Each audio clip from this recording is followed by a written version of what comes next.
Biblioteca Departamental de Santa Cruz es un área de la gobernación que alberga más de 47.000 documentos del proceso de desarrollo y planificación departamental, correspondiente al periodo del Comité de Obras Públicas, Cordecruz, Prefectura y Gobernación. En nuestra sala de lectura, los usuarios pueden consultar el catálogo de la biblioteca o buscar información en Internet.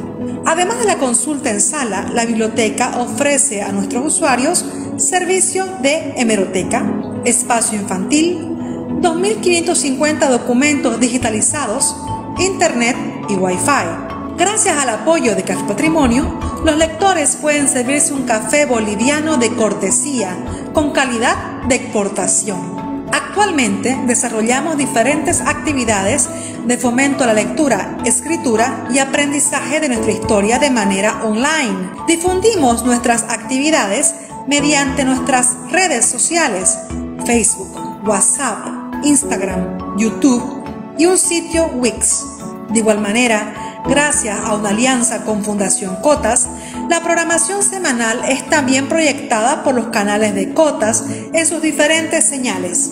En el 2020, la Biblioteca Departamental obtuvo el premio a Biblioteca del Año, logrando un lugar importante dentro de su gremio a nivel nacional.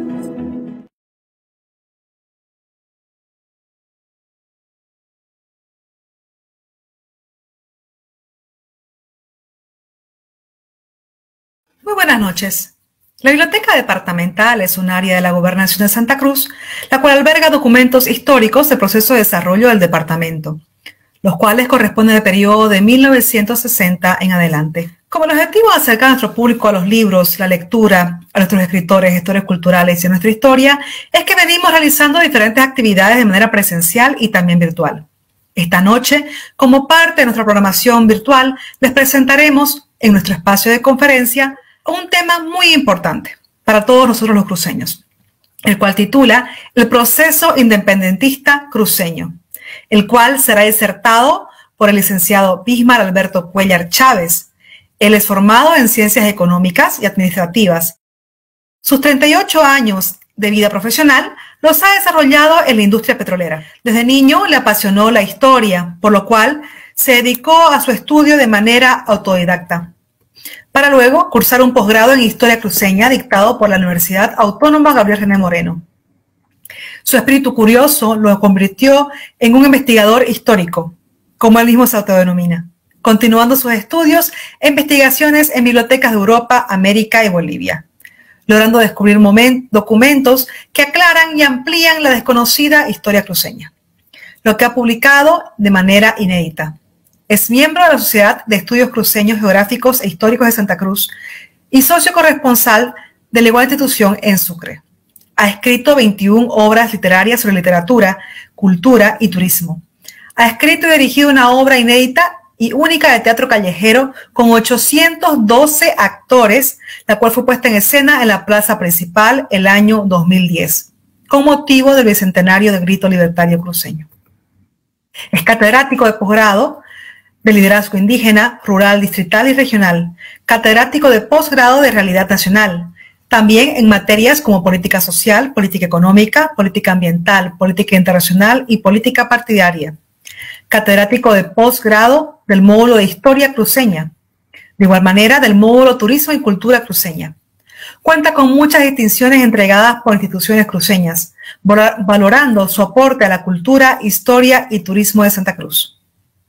Ha dictado conferencias en todas las universidades cruceñas, en colegios de profesionales, centros culturales, fraternidades, círculos de amigos, así como en varios países del extranjero, y muchas otras actividades al servicio de la historiografía e identidad cruceña.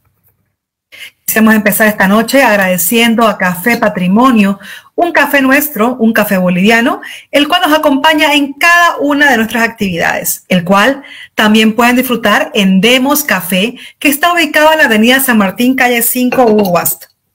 De igual manera, quisiéramos agradecer a la Fundación Cotas por apoyar la difusión de nuestra historia, los libros y las letras, al abrirnos las puertas para llegar a sus hogares a través de las redes sociales, de sus redes sociales de ellos y también de la pantalla chica. Muy buenas noches a todos, bienvenido, licenciado Bismarck, muchas gracias por permitirnos mostrar este tema tan valioso para nosotros los cruceños. Estimada Osana, muy buenas noches, un placer estar en tu programa, lo sigo de cerca y veo que tiene bastante gente que también lo sigue. Efectivamente, este tema es algo muy importante para el cruceño porque mucha gente festeja el 24 de septiembre, pero no sabe exactamente qué fue lo que sucedió. Inclusive el día de hoy había un debate en un grupo de WhatsApp sobre el 10 de septiembre, por ejemplo, mañana 10 de septiembre se recuerda el primer movimiento que hubo en el Chaco cruceño, que fue el primer movimiento revolucionario que motivó el otro, que sería los 14 días, el 24 de septiembre en Santa Cruz. Entonces, y lo lindo, Osana, es que estos medios de comunicación, las redes sociales, te permite interactuar con mucha gente, de tal manera que cuando ya se crea un debate entre los que están en el grupo, es decir, que esa tarea que hemos iniciado hace 26 años difundiendo la historia cruceña está tomando cuerpo, porque ya la gente se interesa, se motiva, ya opina, ya habla, ya discute, y eso es lo importante, porque es como dice un profesor, ¿no? Si nadie pregunta en el aula, o entendieron todo o nadie entendió nada. Entonces, me gusta a mí saber que la gente está discutiendo, está debatiendo estos temas, porque quiere decir que les interesa. Y gracias por la invitación, querida Osana. Claro que sí, justamente nosotros tratamos siempre de ver las preguntas que las personas nos van dejando en los comentarios de cada conferencia o de cada tertuliano, que es otro espacio que tenemos de entrevistas también. Y en base a eso vamos viendo qué otros temas más quiere la gente, qué les interesa, ¿no? Entonces seguramente esta noche igual van a dejar sus comentarios, sus preguntas. Los invitamos a que las dejen para que así podamos también hablar con el señor Bismarck, con el licenciado Bismarck y hacer futuras conferencias, ¿no?, con su persona y poder continuar, ¿no?, que el público siga aprendiendo de la mano de usted. Entonces lo dejamos en pantalla para que usted pueda disertar este tema tan importante para nosotros los cruceños en este mes de Santa Cruz. Mucha gente cree que fue un 24 de septiembre de 1810 cuando el cruceño se levantó por iniciativa propia, por inercia propia. No fue así. El proceso independentista hispanoamericano es mucho más complejo de lo que se conoce normalmente en el aula de cualquier escuela u universidad. Resulta que el periodo colonial en América creó 6 niveles sociales. El primer nivel social eran los españoles, el segundo nivel eran los criollos, el tercer nivel eran los mestizos, el cuarto nivel eran los indígenas, el quinto nivel eran el mulato y por último, en el último peldaño de la escala social estaba el esclavo negro. Esto es importantísimo que ustedes lo tengan en mente porque es de lo que vamos a hablar a lo largo de esta presentación. Las causas del proceso emancipador hispanoamericano tienen dos orígenes: origen interno y origen externo. El origen interno es justamente el criollo sin poder. El criollo era el hijo del español nacido en América, que de acuerdo a las leyes de Indias tenían los mismos derechos que cualquier nacido en la península. Pero en la realidad eso no se cumplía, porque ningún criollo había sido nombrado ni gobernador, ni virrey, ni presidente de audiencia, ni de ningún cargo importante. Todos venían de España. Entonces el criollo nacido acá, considerando que ya había, 300 años, aproximadamente son 60 generaciones de criollos, de hijos de españoles en América, que no tenían acceso al poder. Entonces esa fue una de las principales causas. El desgaste propio que produce el poder desgasta, y es así que acá también desgastaba el poder, y eso va corroyendo poco a poco internamente. El crecimiento de la población y la palabra mágica, migración.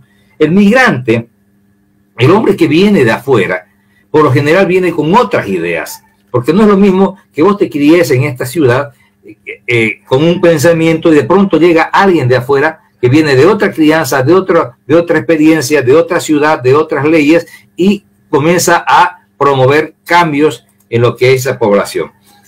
Otro de los aspectos importantísimos que siempre se lo ha comentado en el proceso de la conquista española en América es el maltrato a los indígenas. Luego, las ideas que se generaban en las universidades. Las universidades, ustedes saben que son el lugar donde se cultiva el pensamiento del futuro. Entonces las nuevas generaciones, esos jóvenes que entran con 17, 18 años, con la sangre hirviendo, lleno de optimismo, lleno de idolatrías, lleno de idealismo, mejor dicho, eso es lo que provoca los cambios en la sociedad.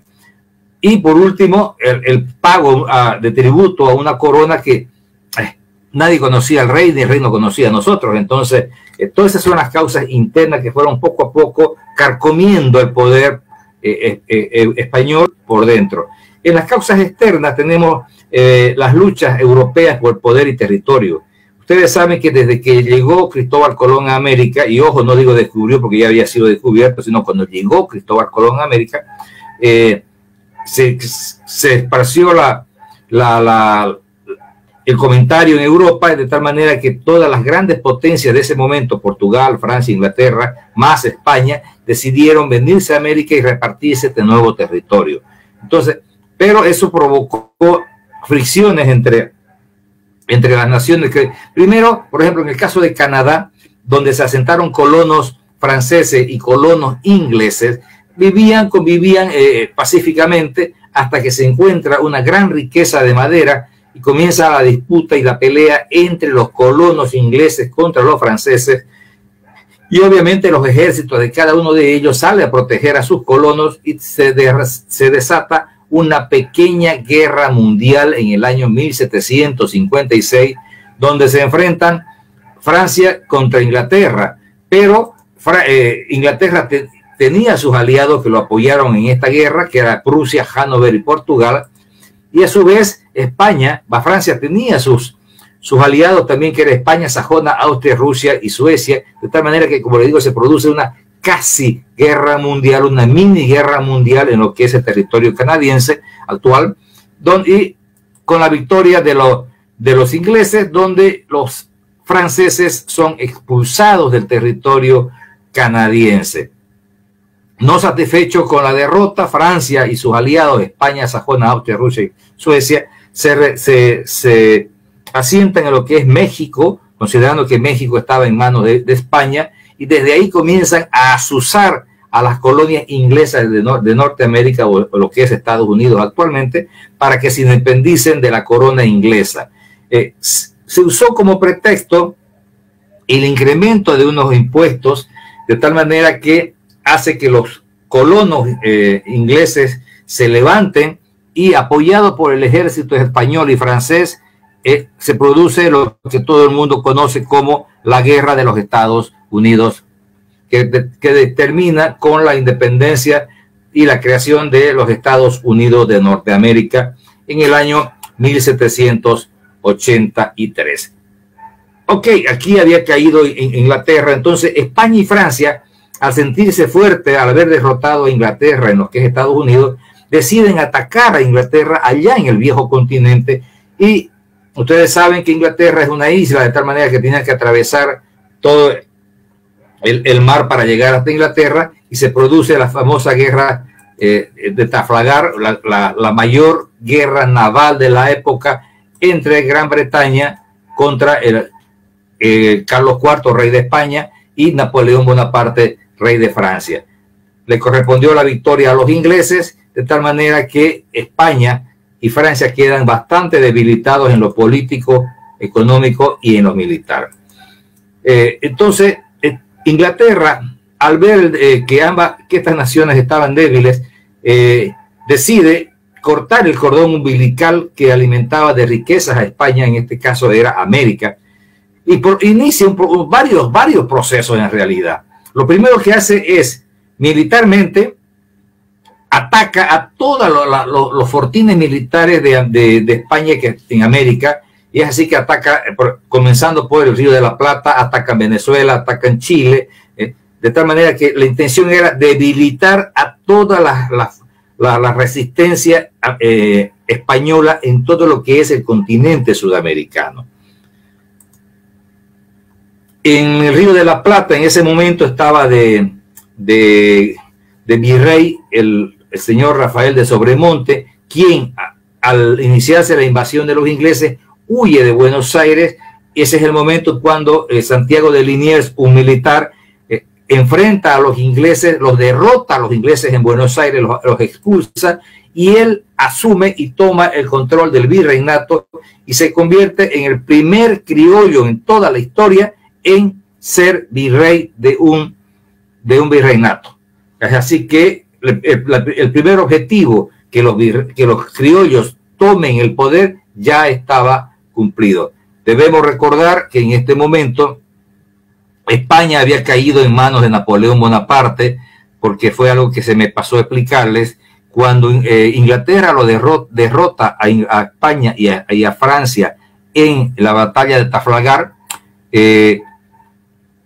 deciden vengarse de Inglaterra a través de su aliado, que era Portugal. Entonces, el ejército francés de Napoleón Bonaparte inicia su recorrido hasta Portugal, pero para eso tenía que atravesar el territorio español. Y es así que cuando estaban las Fuerzas Armadas, todo el ejército francés en territorio español, la hija del rey de España, Carlota, se casa con el príncipe heredero del imperio portugués, de tal manera que obviamente el padre de la chica, el rey de España, Carlos IV, no iba a atacarlo a su yerno. Entonces decide no atacar a Portugal, lo que molesta a Napoleón Bonaparte, y decide Napoleón quedarse en poder de España, sitúa a su ejército en España, destituye y detiene al rey Carlos IV, lo encarcela en Francia y coloca a su hermano José Bonaparte como rey de España. Entonces España tuvo que luchar 5 años para poderse liberar del dominio francés. Eso comenzó en el 1808. De tal manera que, por eso es que si ustedes siguen cronológicamente las fechas, se van a dar cuenta que Inglaterra decidió atacar a América. ¿Por qué? Porque sabían que España no tenía condiciones de mandar un ejército para defender sus colonias, porque en ese momento estaba el poder de Francia. Entonces tenía primero que deshacerse de los franceses en el viejo continente para después recién poder venir a América a defender sus colonias. Por eso es que Inglaterra muy inteligentemente aprovecha que España estaba peleando su propia guerra por la independencia para ayudar a América a liberarse. Entonces, luego de las acciones militares, lo que hace es dotar a Simón Bolívar de las legiones inglesas veteranas de la guerra contra Francia y contra España, y es con ese ejército que Bolívar inicia el proceso independentista hispanoamericano. Adicional a eso, Inglaterra, luego de las acciones militares, comienza una serie de acciones políticas. ¿Qué es esto? Crea lo que ustedes saben, que la masonería es de origen inglesa, de tal manera que crea la masonería en América y nombra a Francisco de Miranda, un militar venezolano, como el padre de la masonería en América. Es este hombre, Francisco de Miranda, quien se encarga de reclutar a los otros militares sudamericanos para iniciar todo el proceso de la independencia desde adentro, porque ya por afuera Inglaterra había atacado y debilitado toda la resistencia española, la resistencia militar. Ahora era momento de atacar desde adentro. Es así que lo recluta a Simón Bolívar hacia la masonería. También lo recluta a José Antonio José de Sucre, a José de San Martín, a Bernardo O'Higgins y a todas aquellas personas que se consideran como padres de la patria o padres de la independencia o héroes de la independencia de América. Eran masones, absolutamente todo. La masonería también tuvo su participación. La masonería también, aparte de crear estas instituciones que serían las que comenzarían a hacer hervir la olla desde adentro, también aportaban con recursos económicos para que el movimiento independentista surte efecto y que España pierda el ingreso de recursos económicos que le mandaba América hacia el viejo continente.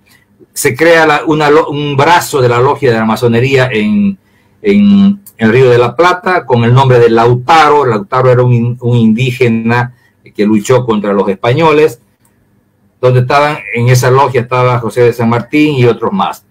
Acá la Sociedad de los Independientes se crea en la ciudad de La Plata, hoy ciudad de Sucre, en la Universidad de San Francisco Javier, que es donde se genera el primer grito libertario de América. También en América se crean la logia en el Perú, en Colombia, Argentina, en Chile, en Brasil, en Uruguay, en fin, en toda América la masonería se expande y crea estos grupos para iniciar todo lo que fue el proceso independentista hispanoamericano.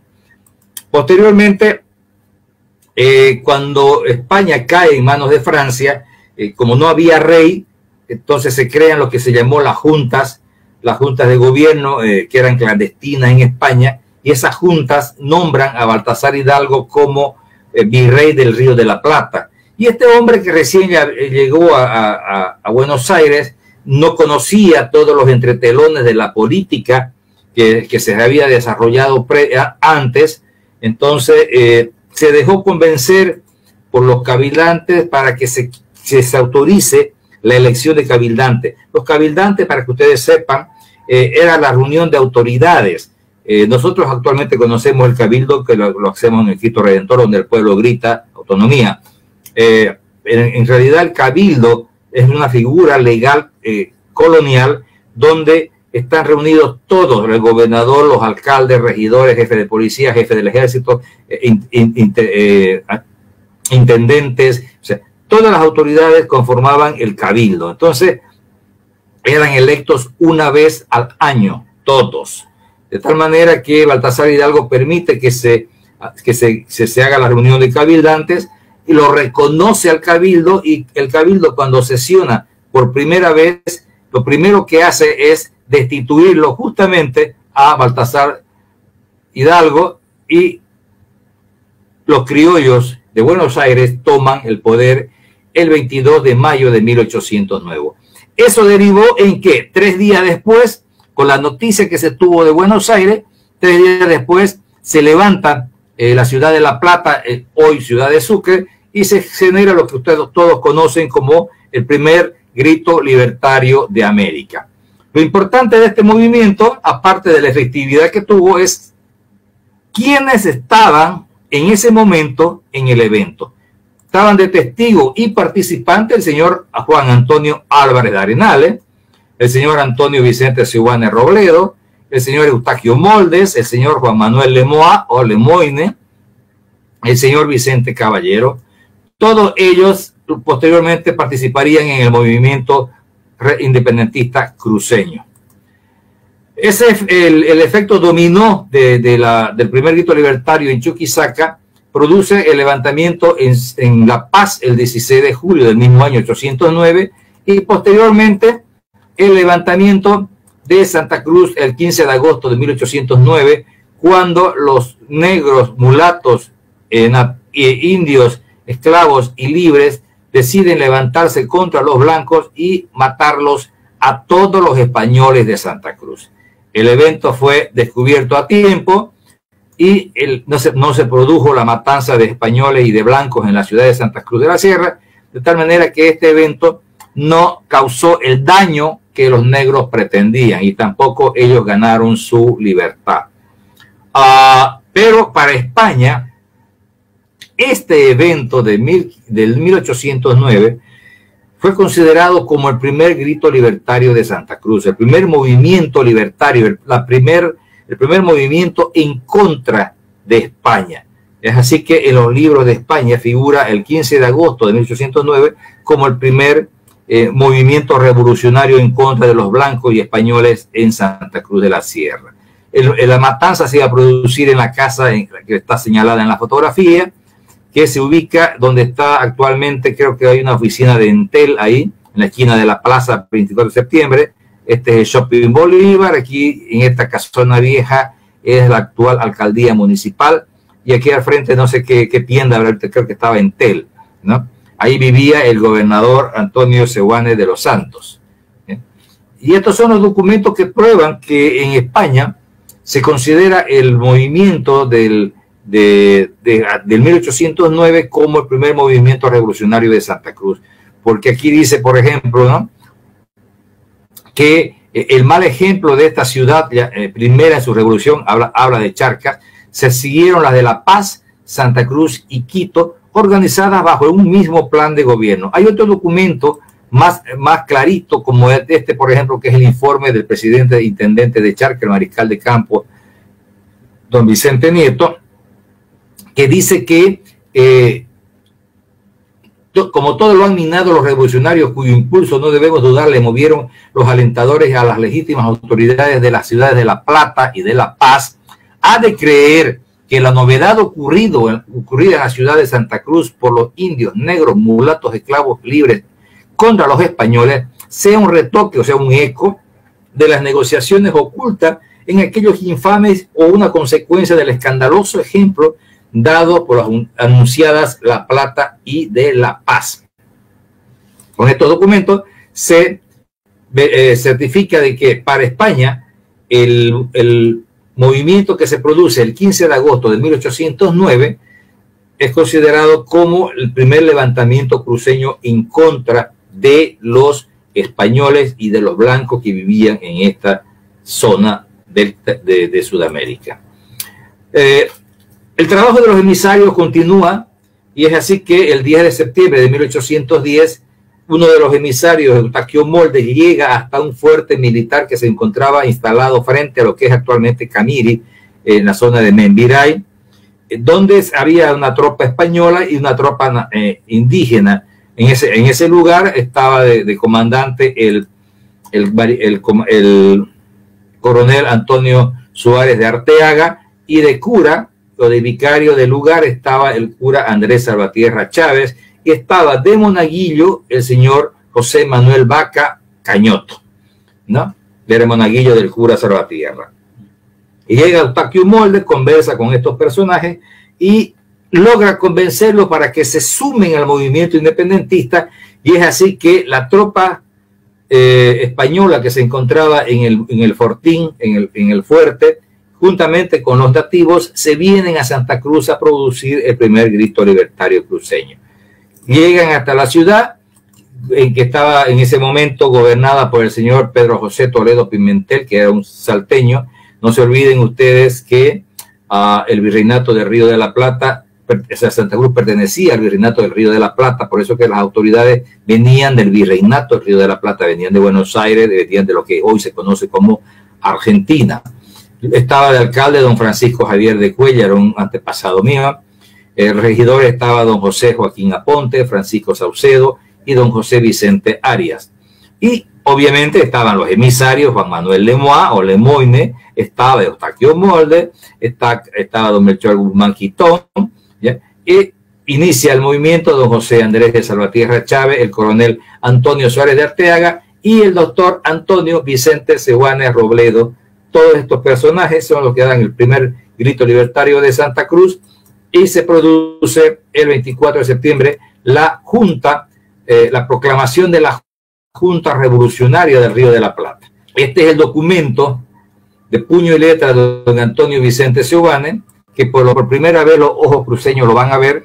Es un documento, es la proclama de don Antonio Vicente Sehuanes al pueblo cruceño, declarando el inicio del proceso revolucionario, desconociendo al rey y sumándose y jurando fidelidad a la Junta Revolucionaria del Río de la Plata. Estos son los documentos que prueban que en el 1810 Santa Cruz genera o produce el movimiento revolucionario que se conoce normalmente como el primer grito libertario cruceño. Posteriormente llegarían ya serían las armas las que tendrían que hablar, ya no la política, y es así como se conforma un ejército en Buenos Aires y viene avanzando para atacar a los ejércitos españoles que todavía se encontraban en el interior del continente, y es así como llegan hasta Tucumán, luego llegan a Potosí, en donde se enfrenta al ejército. El 27 de octubre de 1810 se produce la batalla de Cotagaita, donde se enfrenta el realista José de Córdoba y Rojas contra los patriotas Antonio González Balcarce y el general Juan José Castelli. Luego de la batalla, la victoria correspondió a los patriotas derrotando al ejército español. La segunda batalla se produce también en la misma zona, el 7 de noviembre de 1810, en Suipacha, en Potosí. Están los realistas José de Córdoba y Rojas y Vicente Nieto contra el patriota José Antonio González Balcarce. La victoria correspondió al ejército patriota, derrota al ejército español en Potosí. El gran error que comete el estratega del Río de la Plata es irse hasta La Paz a luchar con otro ejército español que se encontraba en la zona, esperándolo descansado y tranquilo, y se produce la batalla de Huaqui, donde se enfrenta el realista José Goyeneche, el glorioso Antonio González Balcarce. El que pierde la batalla es la historia, con lo que se desmantela lo que fue el primer ejército del norte o ejército unido del Río de la Plata. Las consecuencias fueron que Cochabamba, que estaba en manos de los patriotas, vuelve a caer en manos de los realistas, y Santa Cruz, que también se encontraba en manos de los patriotas luego del 24 de septiembre de 1810, cae nuevamente en manos también de los realistas, que al mando del coronel José Miguel Becerra.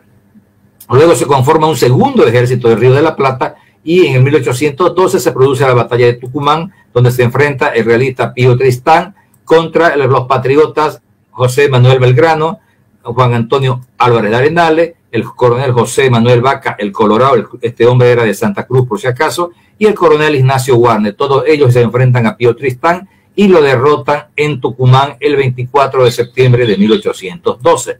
Posteriormente se vuelven a enfrentar estos mismos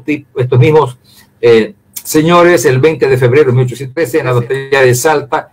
Nuevamente los patriotas derrotan al ejército español. Siguen avanzando, y en vista que tenían al frente al ejército de Goyeneche, que era mucho más preparado que los anteriores, es que el general Belgrano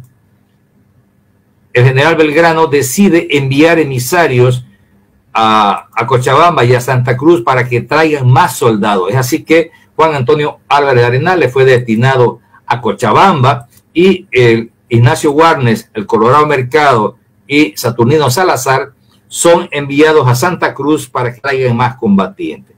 Cuando se logra reunir un ejército suficiente para ayudar a Manuel Belgrano en el enfrentamiento contra Goyeneche, llega la noche de que ya Belgrano había caído, había sido derrotado por Goyeneche, de tal manera que no tenía sentido mandar un ejército, porque ya no había resistencia de los patriotas en la zona de Potosí, y Goyeneche había triunfado. Entonces, por eso es que deciden que el ejército conformado en Cruz se quede acá en Santa Cruz, y sea desde aquí, desde Santa Cruz, que se inicie la defensa del territorio.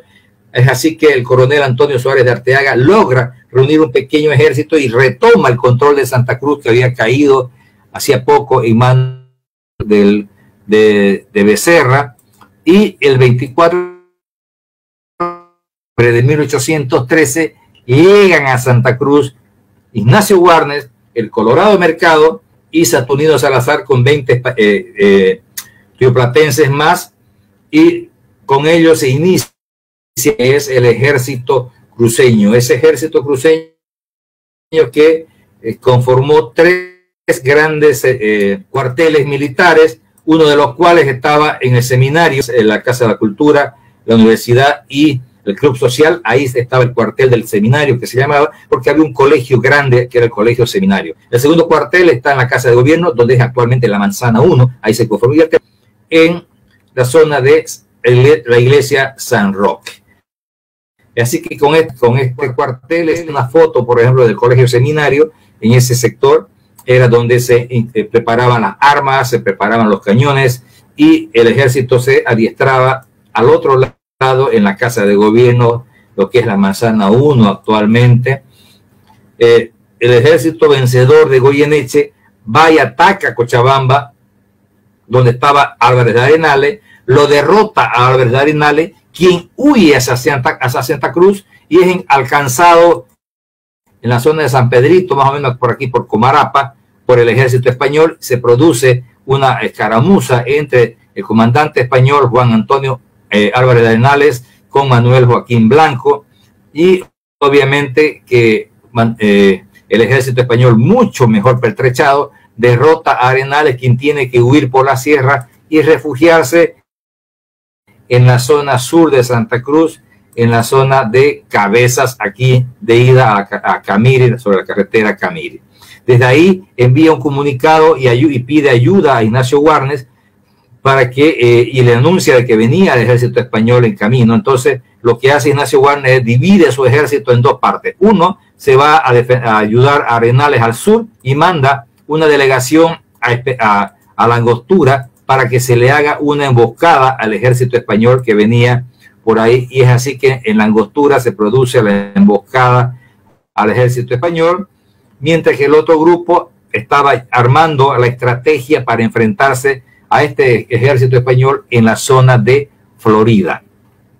En esta zona de Florida se prepara todo, y este grupo que fue a la Angostura, entre comillas, huye para que el ejército español lo siga, y es así como lo llevan al ejército español hasta la zona de Florida, donde se enfrentan en la batalla de Florida en el río Seco. Le llaman río Seco porque efectivamente es seco, y la estrategia que había ideado Ignacio Warnes era enterrar a los soldados en la arena del río, de tal manera que cuando ingresó el ejército español al río, salieron los hombres que estaban enterrados y produjeron bastantes bajas. Luego la lucha se traslada hasta la plaza, hasta la cancha del pueblo, donde se produce una pelea cuerpo a cuerpo con la victoria del ejército cruceño. Fue la primera victoria del ejército cruceño. A raíz de esta victoria, este ejército español venía con la orden de tomar Cochabamba, tomar Santa Cruz y luego tomar Buenos Aires, con lo que se iba a acabar el movimiento independentista hispanoamericano. Pero tomó Cochabamba efectivamente, pero cayó en Santa Cruz, cayó en Florida. Entonces no pudo ir a tomar Buenos Aires, lo que generó que el movimiento independentista del sur, Paraguay, Uruguay y Argentina, proclamen su independencia. Eso fortaleció la independencia, y en reconocimiento a ello, el presidente de la época nombra a la principal calle de Buenos Aires, ahí cerca del Palacio de Gobierno, con el nombre de Florida, en honor a estos cruceños, al ejército cruceño que combatió en ese lugar de Florida. Esta es la actual calle Florida en Buenos Aires, bastante concurrida, donde también se puede, si gustan, pueden aprender a bailar tango. Es un lugar turístico por excelencia. Esa es la calle Florida en honor a nuestros combatientes. Y mientras tanto seguimos con la Florida de siempre. Esta es una foto actual, o sea, parece que sería una foto de 1814 cuando se llevó a cabo la batalla hace 200 años, y sigue exactamente igual. ¿Sí? Este es el pueblo de Florida actual, o sea, no ha crecido absolutamente nada, ni siquiera tiene una cuadra de la plaza, pero así es. Ese es el pueblo de Florida.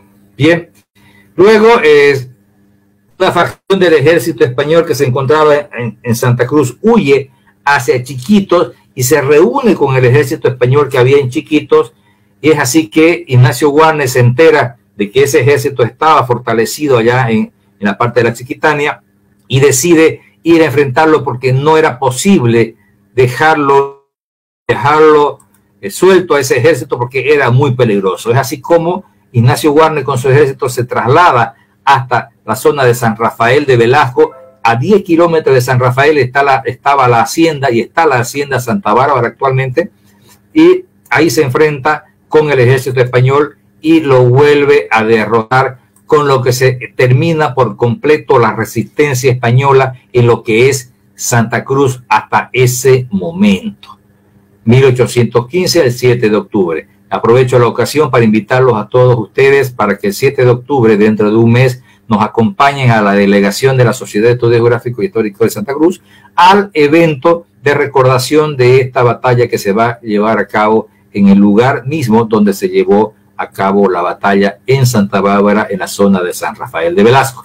Quedan cordialmente invitados. Oportunamente se les hará llegar la invitación por WhatsApp. Bien, luego de esta batalla de 1815, Ya España había logrado liberarse de Napoleón Bonaparte, de tal manera que envía urgente su ejército más poderoso a retomar el control de todas las colonias que había perdido en América. Es así que llega el ejército hasta Lima, toma el control de Lima, toma el control de La Paz, toma el control de Oruro, toma el control del sur de lo que es Bolivia actualmente y se dirige hacia Santa Cruz, donde se produce la famosa batalla del Pari, aquí en la zona del Chiriguano. Como dijimos antes, teníamos los tres cuarteles principales y en esa zona, cada por el estadio, la gobernación, el monumento al Chiriguano, el mercado de la Ramada, ahí se lleva a cabo la batalla del Pari el 21 de noviembre de 1816, donde se enfrenta el coronel Francisco Javier Aguilera al mando de las tropas españolas contra el coronel Ignacio Warnes, que estaba ayudado por Cañón, por Salazar, por Ramitos y por el coronel José Manuel Mercado, el Colorado. Es así que se produce la batalla en el Pari. En un momento dado, el caballo de Ignacio Warnes es alcanzado por una bala de cañón y cae y justamente queda con la pierna debajo del caballo, lo que es aprovechado por el soldado español, que lo atraviesa con una lanza y viene otro, le planta un disparo en la cabeza y viene el coronel Aguilera y le corta la cabeza, la que fue colocada en la plaza principal de Santa Cruz, frente a lo que es actualmente el Club Social. Con eso se acaba temporalmente la resistencia cruceña, pero toda la caballería estaba viva y se refugia en la zona de Saipurú, en el Chaco cruceño, y desde allá permanentemente venía a Santa Cruz a azuzar al ejército español. Es así que pasado el tiempo, pasaron los años, y Santa Cruz estaba en manos del comandante Aguilera. Por si acaso, Aguilera era cruceño, nacido en la zona de Naicó, al norte cruceño, al frente de lo que es actualmente el ingenio azucarero Guavirá. Así vestían los comandantes y los soldados cruceños en aquella batalla del Pari. En este lugar se llevó a cabo. Luego, en el año 1824, ¿ya? El 6 de agosto de 1824, el ejército de Bolívar logra derrotar al ejército español en la batalla de Junín. Ese mismo año, en diciembre, el mariscal Sucre logra derrotar a la otra facción española en la batalla de Ayacucho, con lo que se termina la resistencia del ejército español en la zona del Perú, y eso, al igual como la batalla de Florida liberó a los pueblos del sur, la batalla de Junín y Ayacucho permitió que los otros pueblos del centro también proclamen su independencia, como lo hizo, por ejemplo, Cochabamba el 14 de enero de 1825, luego lo hace Valle Grande el 26 de enero de 1825, y Santa Cruz es tomada militarmente el 14 de febrero de 1825 por el Colorado Mercado y su ejército, y el 15 de febrero, en la esquina de la plaza principal, en la planta baja de lo que es la brigada parlamentaria, en esa esquina está ubicado actualmente el Museo de la Independencia. Ahí se el acta de la independencia de Santa Cruz el 15 de febrero de 1825. Con eso, Santa Cruz se declaraba independiente luego de haber luchado sola durante 15 años con el ejército español. Fue elegido presidente, el gobernador presidente, el coronel José Manuel Mercado del Colorado, como comandante militar el capitán José Menacho, y como presidente del Cabildo Municipal don José Ignacio Méndez. Lo primero que se hizo fue dar cristiana sepultura a la cabeza de Ignacio Warnes, ¿ya? Y luego había que luchar contra otra amenaza que se cernía sobre el pueblo, que era la intención que tenía el Alto Perú de adueñarse de Santa Cruz.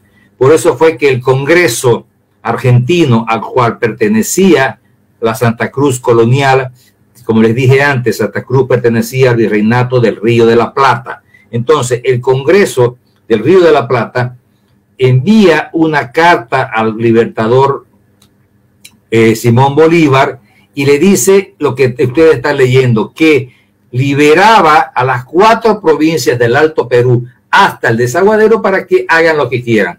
Se refería a La Paz, Cochabamba, Potosí y Charca, o sea, Chuquisaca. Fíjense ustedes que no habla de Santa Cruz. En ningún momento el gobierno argentino, bueno, de Río de la Plata, mejor dicho, porque todavía no existía Argentina, ¿ya?, en ningún momento entrega los territorios cruceños al Alto Perú. ¿Por qué? Porque ya Santa Cruz era independiente, ya estaba independiente. Entonces, pero es así como el mariscal Sucre lanza su famoso decreto el 9 de febrero de 1825, donde convoca a todas las provincias liberadas a una asamblea para que decidan su futuro. Como Santa Cruz tenía o sea, ellos querían que vaya a Santa Cruz, Santa Cruz se opuso, pero nos mandan un ejército, el ejército colombiano del mariscal Sucre, toma militarmente Santa Cruz y nos meten a lo que es actualmente Bolivia. Destituyen a las autoridades legalmente electas luego de la independencia y posesionan a un dictador colombiano con el irrisorio cargo de presidente de los territorios libres de Santa Cruz. Era para hacerse la burla. Todo eso fue maquinado por Casimiro Lañeta, por Serrano Calvo, por Andrés de Santa Cruz, que eran los cerebros de esta Bolivia que pretendían crear. Pero ¿por qué? Y eso es bueno que se diga. Ustedes saben que Chuquisaca era la ciudad más importante que había en el Cono Sur. Ahí estaba la Real Audiencia de Charca, estaba la mejor universidad, estaba el sistema administrativo que manejaba el control de todas las minas de oro y de plata que había. Entonces, Charca, o Sucre, la ciudad de Sucre, era lo más importante que había. Y Bolívar, ¿qué es lo que les dice? Si quieren conformar las nuevas repúblicas, perfecto, deben estar conformadas por los límites de los anteriores virreinatos. ¿Qué significaba eso? Que si esta zona, si la zona del Alto Perú, La Paz, Cochabamba, Potosí y Chuquisaca decidían irse hacia el Perú, la capital iba a ser Lima, y si decidían irse hacia el Río de la Plata, la capital iba a ser Buenos Aires. Y ellos perdían poder. Así que había que crear un país para que ellos sigan teniendo poder. Porque este tema es poder. No crean que es patriotismo. Esto fue por poder. Sigamos. Entonces, cuando Simón Bolívar se entera de lo que había hecho Sucre, ya le manda una carta y dice: señor, usted no puede hacer lo que está haciendo. Bueno, podés ir a hacer política con el ejército del Alto Perú sin consultarnos siquiera. O sea, ¿qué es lo que estás haciendo? Sucre le mandó una carta a Bolívar diciéndole que le disculpe por el error, que era producto de su juventud, de su inexperiencia, pero que se iba a conformar solamente un gobierno provisional hasta ver qué negociaciones iba a tener Buenos Aires con Lima. Y así quedó. Es así que el 10 de julio de 1825 se inicia la Asamblea Deliberante, donde asistieron los representantes nacionales, entre comillas, que eran 12 por La Paz, 13 por Cochabamba, 13 por Potosí, 8 por Charcas, en total 46 representantes que habían del Alto Perú, y solamente habían 2 de Santa Cruz. 2. Resulta que cuando se inician las sesiones el 10 de julio, no había ningún cruceño en la asamblea. Esta asamblea delibera hasta el 3 de agosto, casi un mes sin presencia de los delegados cruceños. El 3 de agosto, después de casi un mes de deliberar y decidir qué iban a hacer con estos territorios, es que decidieron crear un país. ¿Y qué dice el acta del 3 de agosto de 1825? Dice lo siguiente: Se procedió a discutir sobre si la Asamblea podía pronunciarse su declaración en orden de la suerte destino de estas provincias o esperaría, y esto es importantísimo, o esperaría el arribo de alguno de los diputados del departamento de Santa Cruz. Ya estaba todo hecho y no existía ningún cruceño. Por lo que hubo un ligero debate y, declarado el punto bien discutido, se pasó a votación de que resultó que se hiciese la declaración el día 6 de los corrientes, o sea, 6 de agosto, dejando lugar a los señores diputados de Santa Cruz para que expresen su opinión, con lo que concluyó la sesión. 3 de agosto. El 3 de agosto ya estaba todo consumado, ya estaba todo hecho y no habían llegado los cruceños. Bolivia nació sin Santa Cruz. Eso lo demuestran estos documentos. Sigamos. El primer representante, don Antonio Vicente Seoane Robledo, llegó el 6 de agosto a las 5 de la tarde. Es bueno que se sepa que este señor tenía las credenciales truchas, falsas. Cuando el señor presentó las declaraciones, sus credenciales a la Asamblea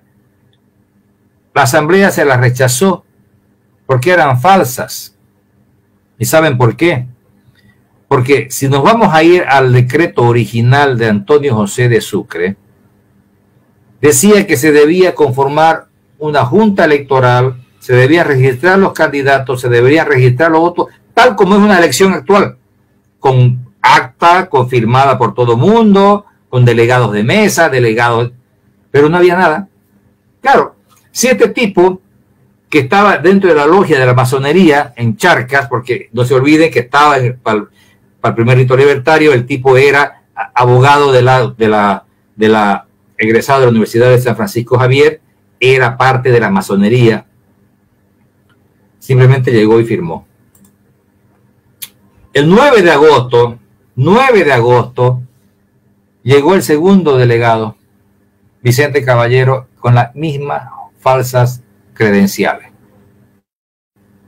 Se produjeron sesiones secretas para validar a estos dos señores, para que estos dos señores validen la presencia cruceña en la creación de Bolivia.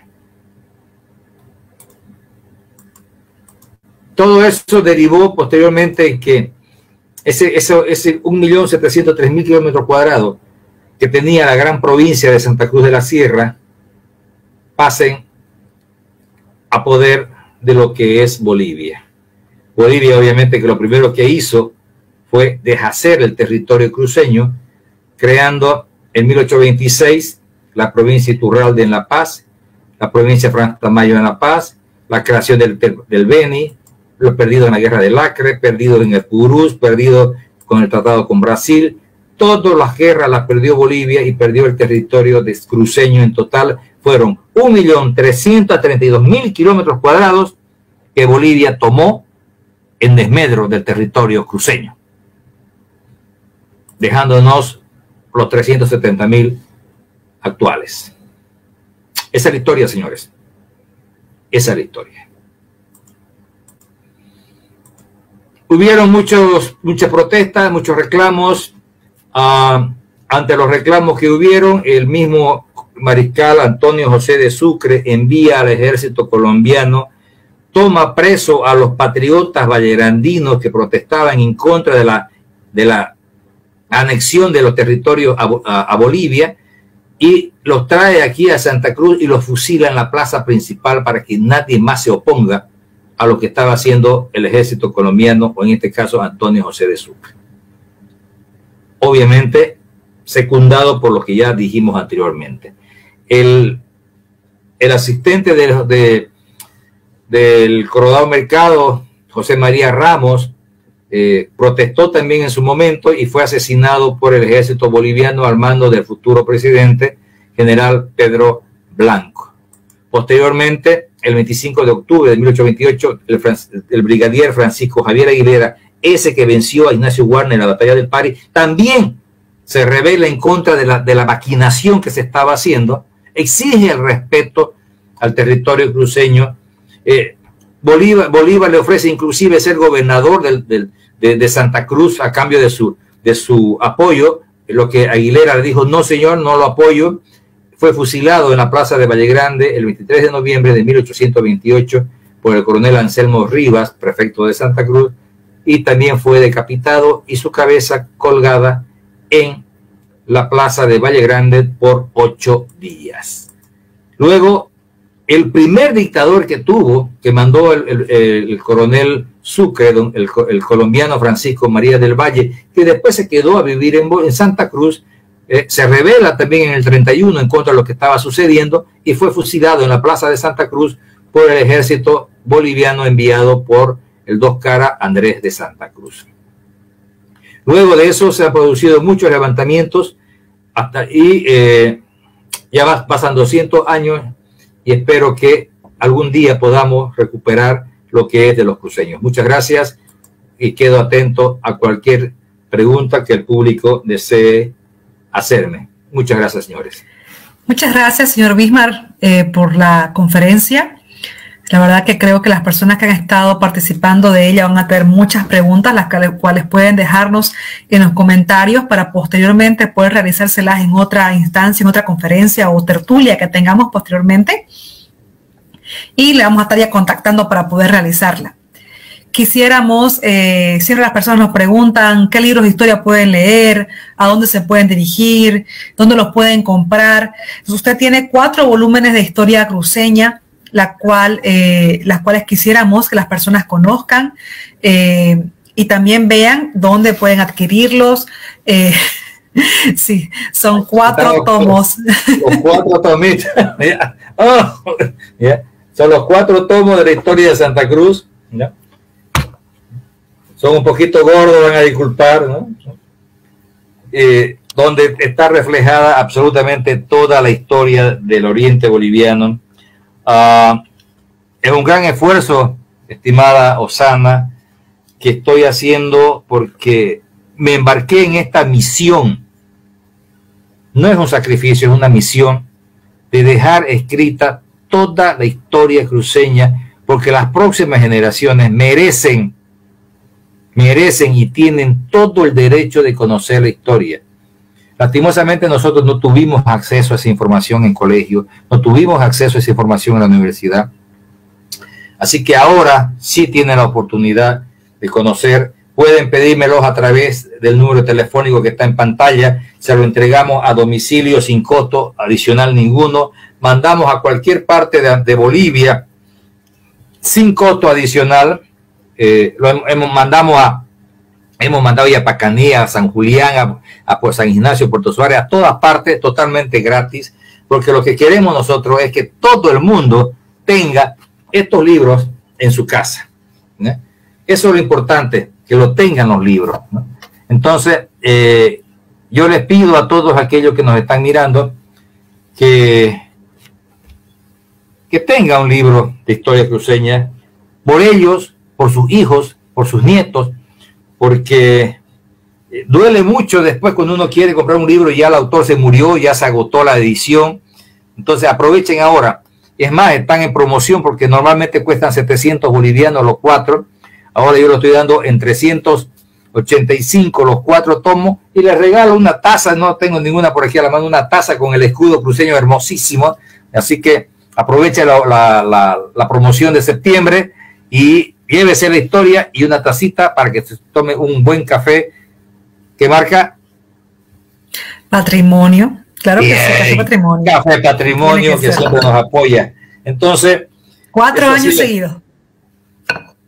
Eso ha sido todo. Gracias, queridos amigos. Cualquier consulta pueden hacerla también a mi WhatsApp. En realidad, todos los días recibo hasta 10, 15 consultas en mi WhatsApp de, como te dije al comienzo, de grupos de jóvenes que se reúnen a conversar, a un churrasco, a compartir, y siempre sale el tema histórico, de tal manera que se produce la discusión, y quién es el que saca de duda, me llaman a mí, don Bismarck, estamos apostando 2 cervezas aquí, esta es la pregunta, hágame ganar, dice, ¿no? Entonces, eso es lo que queremos provocar, que la gente tenga curiosidad, porque sabe que, Osana, la curiosidad es la base del desarrollo. Si usted no tiene curiosidad por algo, una curiosidad por comerse una torta helada o un pie, si no tiene esa curiosidad, no va a aprender a hacerlo. Entonces, tenemos que tener la curiosidad, porque la curiosidad es la madre de la ciencia. Así que cuenten conmigo cuando quieran. Osana, gracias por todo y que Dios la bendiga. Muchísimas gracias, señor Bismarck. La verdad que un gusto haberlo tenido esta noche. Creo yo que cada una de las palabras y la información que ha dado ha sido muy valiosa y que el público va a darle el valor de igual manera y que se podrán en contacto con usted para aprovechar esta promoción de septiembre que está imperdible. Y esperamos, pues, ¿no?, que también en base a lo que vayan leyendo tengan más preguntas para hacerle y nos las vayan transmitiendo. Así podamos organizar otra conferencia o otra tertulia en el próximo mes de octubre. Claro. Le agradecemos muchísimo por esta noche y por toda la información que nos ha dado. Gracias a ustedes. Bendiciones para todos. Gracias. Bendiciones para usted igualmente. Muchas gracias. Hasta luego. Les agradecemos por haber sido parte esta noche de la conferencia dictada por el licenciado Bismarck Alberto Cuéllar Chávez, el proceso independentista cruceño. Esperamos que la información haya sido receptiva para ustedes y que a través del conocimiento que están adquiriendo, como dice el señor Bismarck, les llegue la curiosidad de investigar un poco más, de continuar leyendo tanto las publicaciones de él como otras publicaciones de historia cruceña. Pueden pasar por la biblioteca también para ver el material que tenemos dispuesto para ustedes.